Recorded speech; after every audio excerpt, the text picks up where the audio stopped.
What's up guys, Jeff Cavalier, ATHLEAN-X.com. Today I want to give you the single best tip that you're ever going to get when it comes to squats, especially getting out of the hole, which is the most difficult portion of the lift.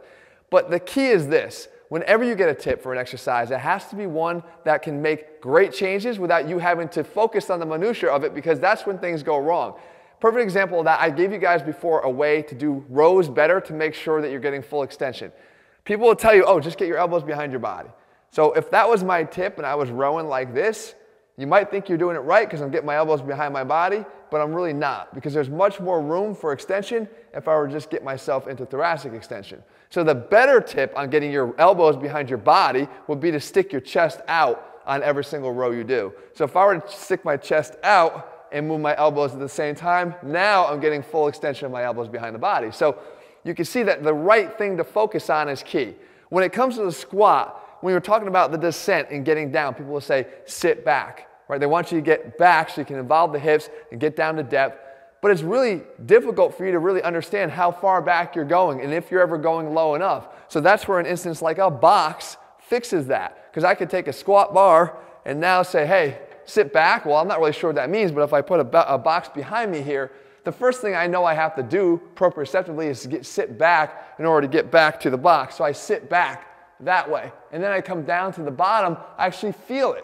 So I'm down here, I feel I make contact, and I come up and out of the hole. So sit back, and I come up and out of the hole. All right, so that's how that fixes that. But now, we have to get out of the hole, and this is where things break down. This is what you're going to want to focus on.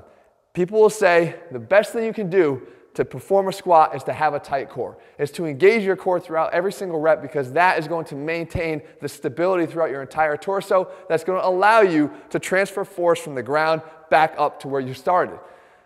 It's really difficult to understand what people mean by engage your core. What does that mean? Does it mean to flex down?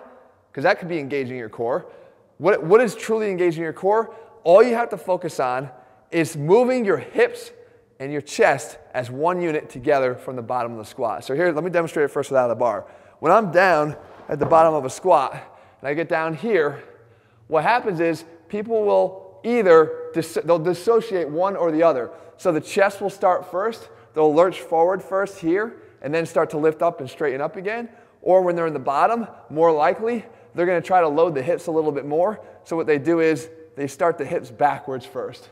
That way, because now I can load the glutes a little bit more, which allows me to take some pressure off the quads and then reinitiate the upward motion. But I've taken a lot of the work away from the quads, maybe because they're weak, maybe because they're fatigued, whatever the reason.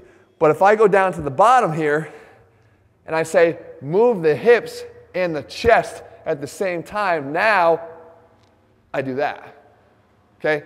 Very easy to focus on. The same way that I can focus on moving the chest to initiate or to have an impact on the extension, I can move the hips and the chest together to, guess what? Have an impact on the core, because the core is what's connecting these two areas together. And you cannot move this area and this area without this area, which is connecting the two, being stable. So it looks like this. We get in here, we have the bar. Again, when we get all the way to the bottom here, whether you had the box back there or not, you sit back, you're down, and when you're in this position here, chest and hips move together and up. Down, chest and hips move together. It's not doing this. I'm not here, chest lurches and then comes up, and I'm having segmented motion there. Or back here, and then hips kick back first, this way, come around the side, Jesse. Hips kicking back that way, and then I come up and then I straighten up from there. That's going to lead to eventually a breakdown somewhere, likely in your low back, from having to take on that almost good morning type load in your low back. You don't want that. Move the hips and the chest as one unit simultaneously together from the bottom of every single rep. Your core will automatically engage and will give you the stability you need to perform every rep powerfully and correctly. Guys, the difference in how you cue somebody makes a big impact on how well they see results from the training they do. ATHLEAN-X focuses on that every time we train somebody. Every workout we do, we focus on the things that make the biggest difference and help you to see that difference in your training every time you try it. Head to ATHLEAN-X.com to get our complete programs. In the meantime, if you found this video helpful, leave your comments and thumbs up below. Let me know what you want me to cover in a future video, and I'll do my best to do that for you in the days and weeks ahead. See ya.